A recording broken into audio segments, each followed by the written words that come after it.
Welcome to NatRevMD, a podcast where we share tips on optimizing medical billing and improving practice efficiency so you can have the business of your dreams. I'm your host, Dr. Heather Signorelli, founder of NatRevMD. Let's get started.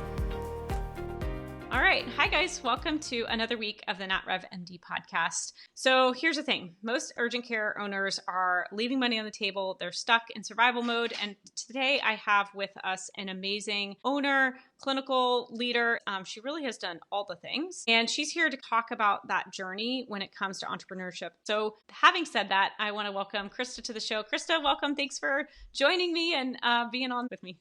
Thank you. It's good to be here. Thanks for asking me. Of course. Okay, so give me your story. Clinical, you're a nurse by background. And so give me that journey of your career, being a nurse, what kind of nursing you did, and then now your operations story with being both an owner as well as the COO of a large urgent care. So I started off my career as an RN working in the emergency department. I worked in a level 2 trauma center, very fast-paced, busy ER. From there, I went to surgery center because I was looking for a little less lengthened shifts and something different. I had small kids. I loved it. I became the director of nursing within, I think, 3 months of working there. So that required full-time work. We were Joint Commission certified. I went through that whole process.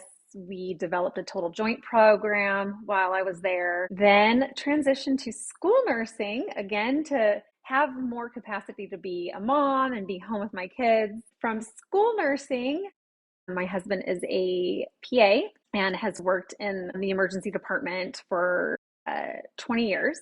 So we started looking into opening an urgent care with our friend, Dr. Brian Tyson. It took about 4 years to get the urgent care up and going. But with that process, we learned that owning a business is full-time. Is fun. It's full-time, right?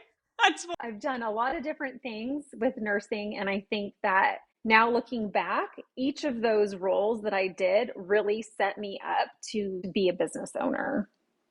An operator. And it's funny because it is so different, right? We're not taught this in any healthcare training, but it is those kind of on-the-job experiences that give you kind of not only the confidence, maybe the mentorship from people who you can lean on, but also the skill set to be able to say, okay, I can do this. I don't maybe have it all figured out yet, but I'm going to figure it out. And I do think healthcare in general, I feel like we're all ambitious, maybe overly ambitious in general. And so at the end of the day, even if you don't know how to do something, and I think you have been a testament to this, if there's an area of the urgent care practices that you didn't know, you go down multiple rabbit holes until you learn it, figure it out, and you will talk to everybody to bring that knowledge in. And so that is just what I've experienced with working with you over the last, year, that we've been chatting back and forth. And I think you can get hyper focused on, okay, I need to know this and I'm going to fix this problem and I will not stop until it is fixed. 100%.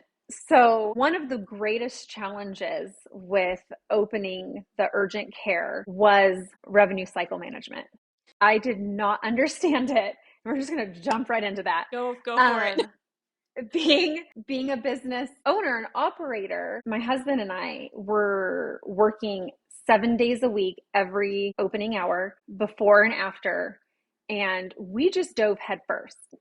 Our partner had the EHR system. He had the billing team in-house. He had, HR compliance in-house. And so we relied on them.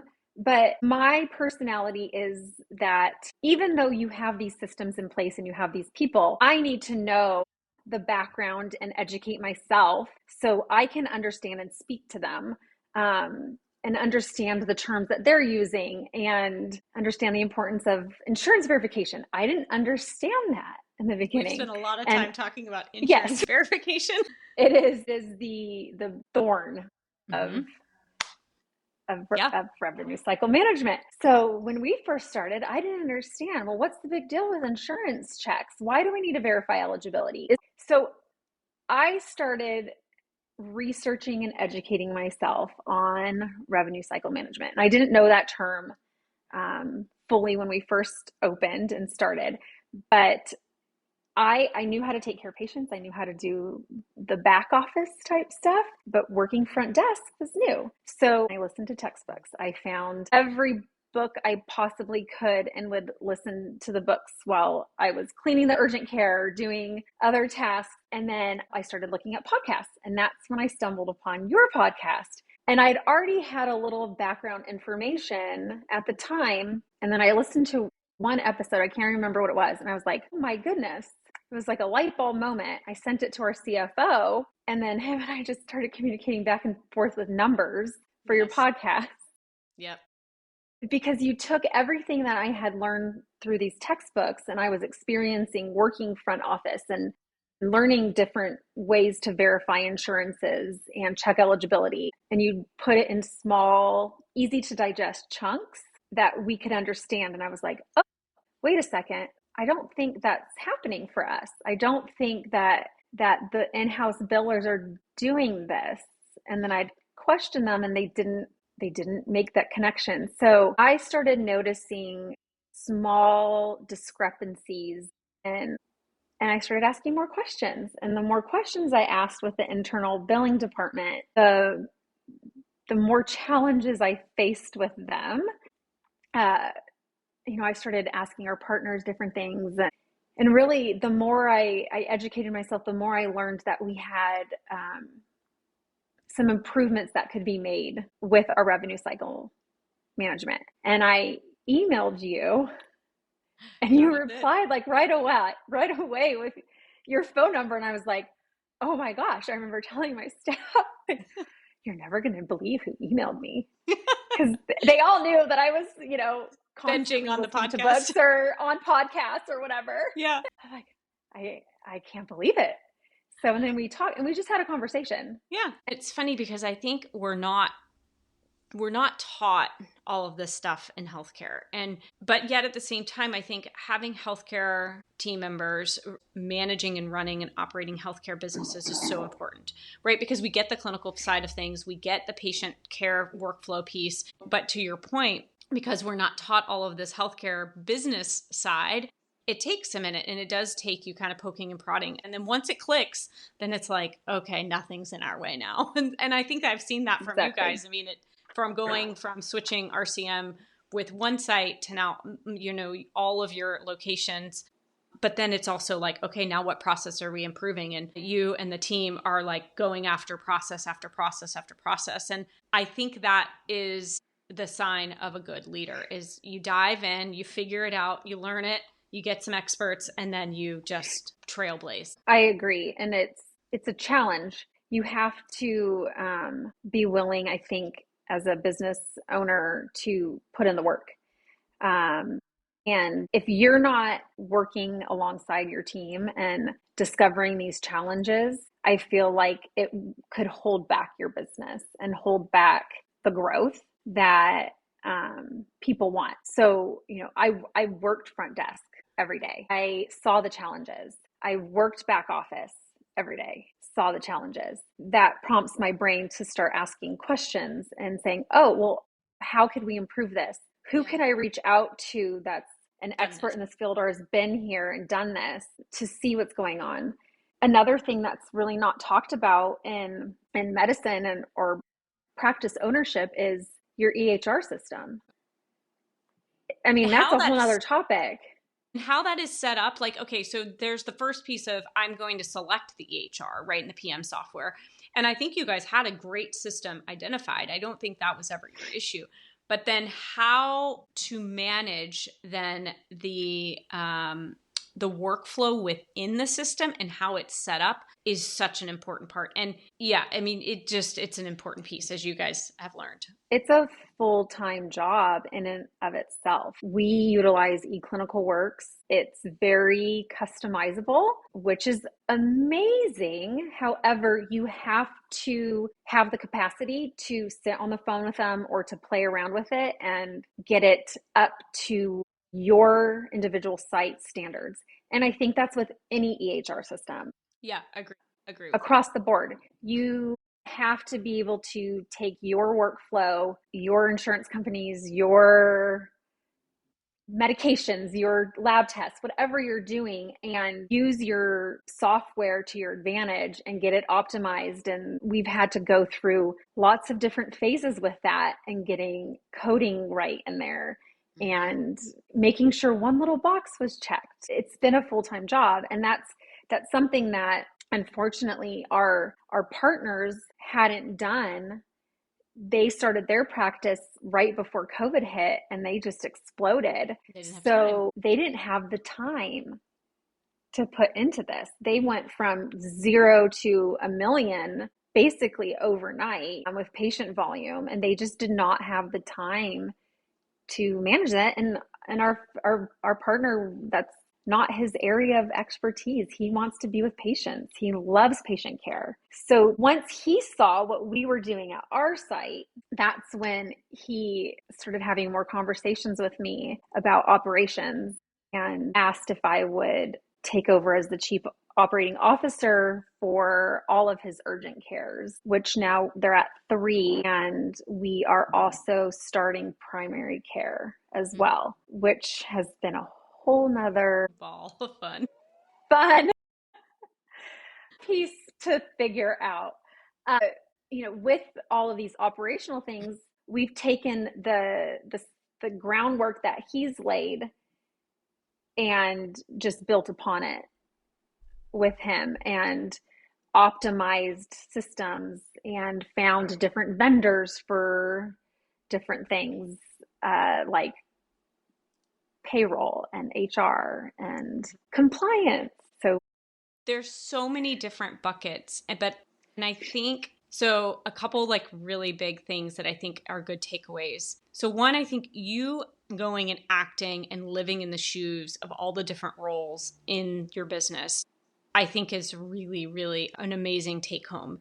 And I've done the same thing in regardless of whatever role I've held. I think that doing that and living in their shoes is so important, not only so that you can understand what they do every day, so that you can help hold them accountable, but that you can support them and understand and improve efficiencies and ask the questions with some background knowledge, because it's hard, I think, to understand and manage somebody if you've not done their role. And obviously, that doesn't mean you need to go do front desk for like a year. I think going and living in that, and understanding that piece, spending some time in those roles is really key. The other thing I'm hearing is in the beginning, when you are starting a business, you are everything, right? You don't have necessarily the cash flow to hire the whole suite of individuals, for any business. I mean, and so you do have to act and do all of the things. And then as kind of revenue picks up and as cash flow picks up, then it's like, okay, what is my superpower? And how can I delegate what is not either a useful spend of my time or something that I can have somebody else do for less so that I can do my superpower? Like your superpower is operations. Like you are very process oriented. You're very solution oriented. You understand, okay, this is a problem. I have to fix it. But then that means you need to get the other 8 things that may be on your plate off of your plate. And so it just takes time, I think, and that is a continuum, which is why hopefully you're not working 7 days a week right now anymore. Okay, good. Trying not to. Okay, we'll got some work to do then. Or at least not all day, every day. Let's put it that way. I have scaled back. I think a lot of that has to do with partnering with individuals that are like-minded and take that burden off of you. Mm-hmm. Revenue cycle management was a huge burden of mine and took a lot of my time. I didn't realize how much time it was taking until I started working with your team and people that I trusted and I knew were doing things the way I would do them personally. Yeah. That was a huge relief. So it's like you get one thing taken off and then you're like, I've got all these other things. Projects. And I'm trying to promote from within and identifying my staff's strengths and where I can use those strengths to my benefit to ultimately help the company. But I agree, you have to, part of my leadership style is I would never ask anybody that works for me or with me to do anything I wouldn't be willing to do myself. Yeah, 100%. And that includes cleaning. I still go in and clean every day. I love scrubbing a toilet. I work front desk. I can go in and fill in. anytime that they need me to, or just to kind of give a break and to stay relevant and to know what the current challenges are. But yeah, my goals for the next year are to rely more on the incredible staff that not only I have at my site, but our partner has at his site, and get them more involved in leadership and operations alongside me, and be able to keep improving these processes and diving into the next level of business. I love that. And I think So, it touched on the culture piece too, right? So, because I think your team and the individuals that we've encountered respect you. They know that you could come in and do any of these roles. They know that you have done these roles. And so, urgent cares are fast paced, right? It is go, go, go. It is, and you guys have grown a lot over the last, short several years. mm-hmm. So what are some other like tips or tricks that you have to keep the culture, to keep the culture in the workplace where people want and enjoy to come to work? So I think part of that is you have to want and enjoy going to work. So I genuinely love being at the urgent care. I love it. I've created a space that I would want to work at, and I have worked at every day. It's clean, it's organized. So a little background about the urgent care as well is it's in the neighborhood that we live in. So we are literally taking care of our neighbors, and I love that. My husband loves that. We're happy to be there. Patients walk in and everyone gets greeted the same way. Hi, welcome. How may I help you? I think leading by example and being there and treating your patients and your staff the way you want to be treated and the way you want them to treat other people is key. I don't care what's going on in your life. You can come to work and still maintain a positive attitude and take care of people. With an urgent care, people are coming into us no matter how silly the chief complaint may be. Mm-hmm. They're coming to us because they need help. We are in the business of helping people. I love it. I've always loved the nursing and the patient care side. But what I think is important to lead with and to show staff is that starts the moment a patient walks in the door or the moment you answer a phone call. That is the patient care experience. You're setting that with your patients, with your staff. Exactly. I'm big on scripting. You and I have had many discussions on that. Yes, we have. I think that, I follow the script. So, and the staff can hear that. I answer the phone the same way. I greet the patients the same way. I'm happy. So I think that's important. You have to be the culture that you want from the get-go. It starts with the very top. And if you're not happy to be there and you're stressed, or you're letting, the bills and the whatever with owning a business stress you out, everybody can sense that. Your staff, and that trickles down to your patients. I want everybody to be treated like family and how I would want to be treated, or a family member to be treated. And I think we've done a good job with that.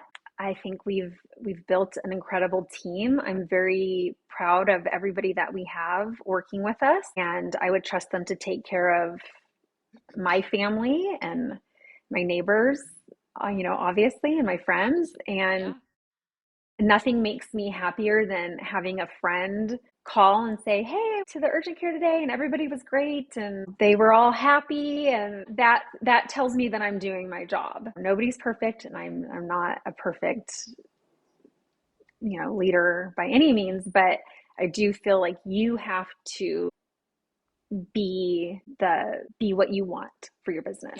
It starts with you. It starts with you. And I think setting that example with your staff and making sure that they understand, the expectations. I do want to go back to the scripting and the policies, because I do think that's been a big part of what we've done together over the last 6 months. You've kind of identified the workflow issues. We've worked on some scripting and some policies and procedures, but I do think setting that standard of how you achieve and do certain things. I know eligibility has been a huge part of your workflow. Obviously, I think denials are much lower than what they were. Are they zero? No, but they're improving. Coordination of benefits and eligibility it's just a lot in the urgent care space, and with lots of changes, right? It's just a different environment.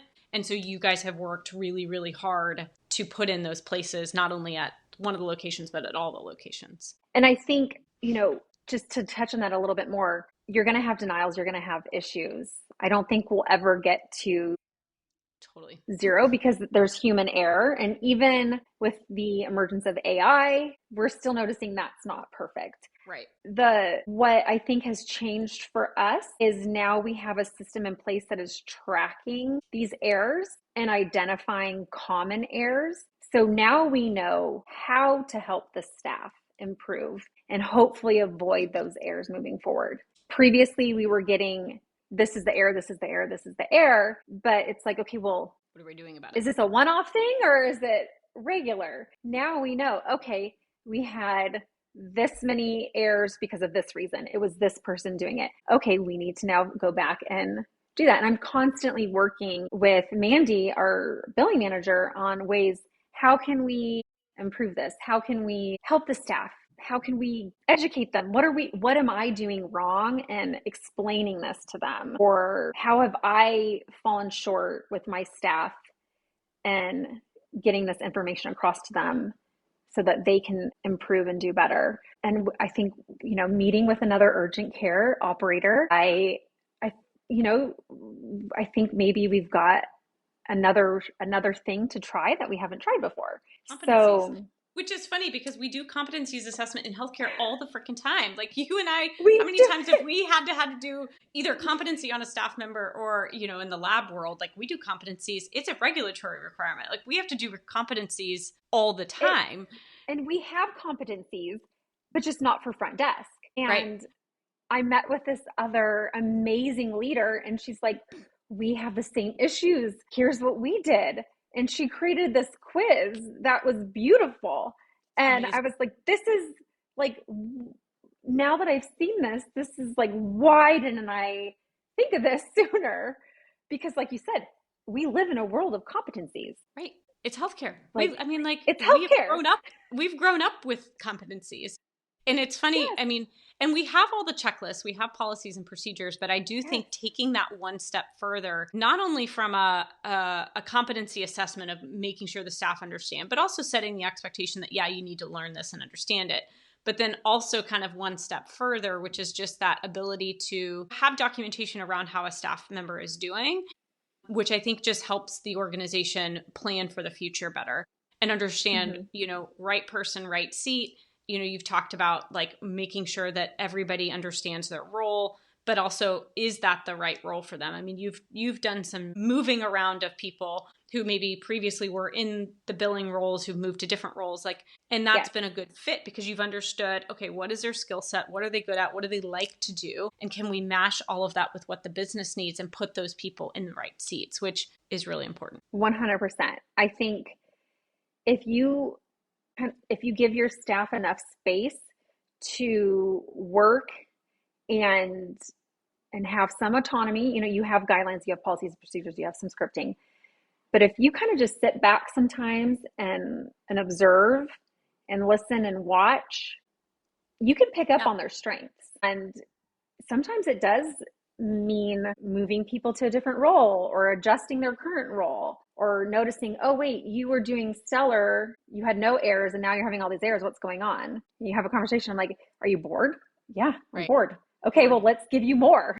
And you've been able to do that. And I think that's an important part of leadership is really looking across your team and going, okay, what are you good at? What can I help mentor you on? What skill set do you need to take that next level? And then here, I'm going to give you the opportunity to grow.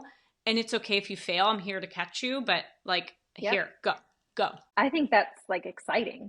That's what really gets you going. And then that gives buy-in with your staff and gives them a sense of ownership in their role, which ultimately translates to better customer service, better patient experiences, which translates to word of mouth business. We have done no advertising at all, and we're full every day. That's amazing. And it starts with your staff, and it starts with you. You're included in your staff as well, and it's exciting. It's fun. It's not without stress, and hard work. But for me, it's been the greatest time of my life and my career. And it's just been awesome. And I think more people should go into business for themselves and take that leap.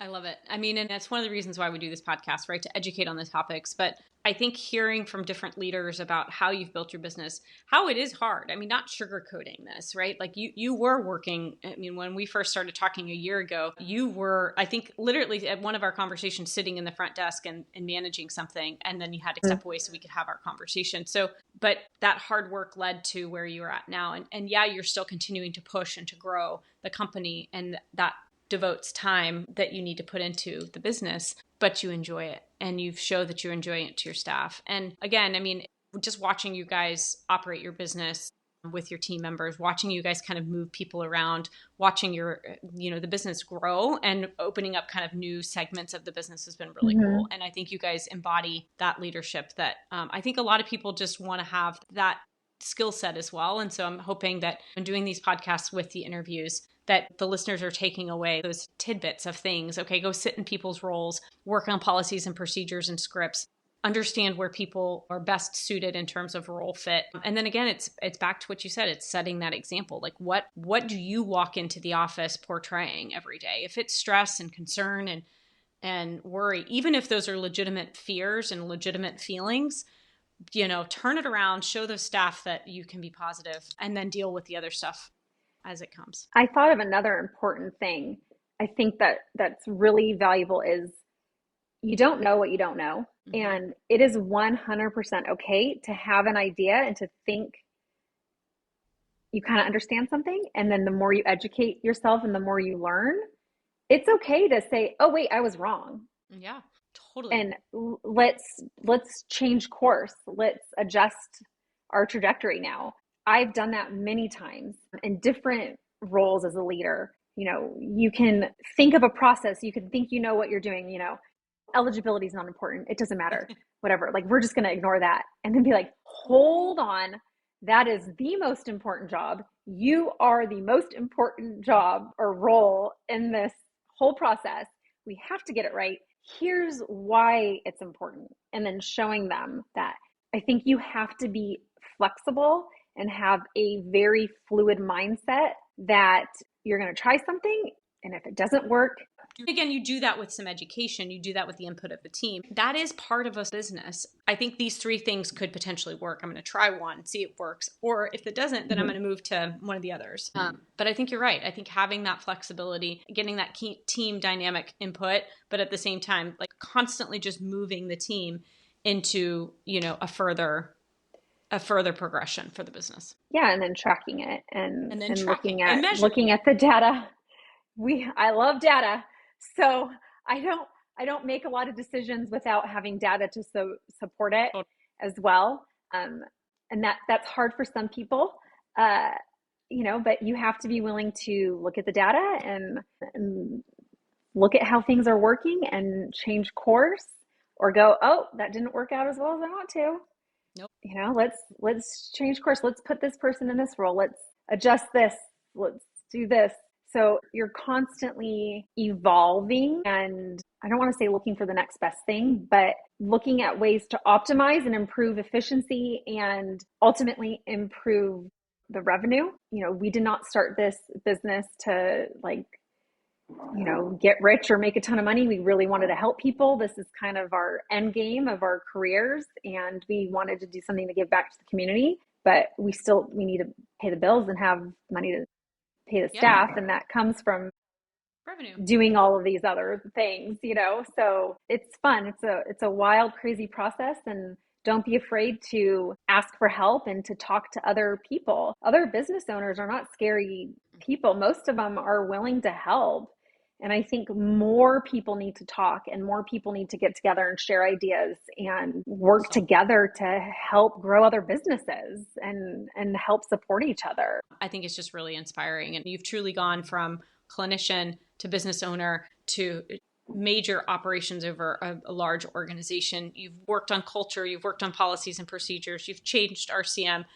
You've done a lot over the last 12 months that I've known you anyway. Yeah, well, it's been fun. And I think finding the people that can help you get there is key as well. When we first started communicating, you were like a mentor to me, and I saw you as this successful businesswoman, and here you are, you took this area that is so confusing and so challenging and so daunting and made it easy to understand and approachable and fun. Like, I mean, who doesn't love a you good did that, spreadsheet? and I mean, who doesn't love a good spreadsheet? who doesn't love a good I love spreadsheets. I love numbers. I love all that stuff. So, you have to find the people that will help elevate you, not only personally, but with your business. And don't be afraid to come up with other ideas and to just keep evolving and growing. I can reach out to you or Mandy and we're like, okay, well, let's figure this out. Let's look at the numbers. Let's do the business Let's look case. at the numbers. Let's think about it. And that's like an important part of this is finding the right partners. We're a big proponent of, we are not your outsourced vendor. We are one with your team. Any last words of wisdom for the listeners as we close up? Geez, that's a tough one, Heather. I think just don't be afraid to jump in and do the work. I think for so long, my husband was afraid to make the change and to jump in, even though he had been doing it, working for a large health system before. Don't be afraid of a challenge. Don't be afraid for the roadblocks and everything that comes in your line when you're starting a business, and involve the right people. And if you have a gut feeling that the people that you have aren't the right people, don't be afraid to make a change. I like that. Yeah. It's not easy making changes, but look at where you guys are at now. And Thank you so much for being on. And for the listeners, hopefully this story resonates with you guys, that you guys can take some of these process improvements around working with the staff, finding the right seats, putting in the right processes in place to improve your business. And of course, if you do have any questions or want to reach out, head on over to natrevmd.com or shoot us an email at info@natrevmd.com. Thanks so much for joining this week. Hi.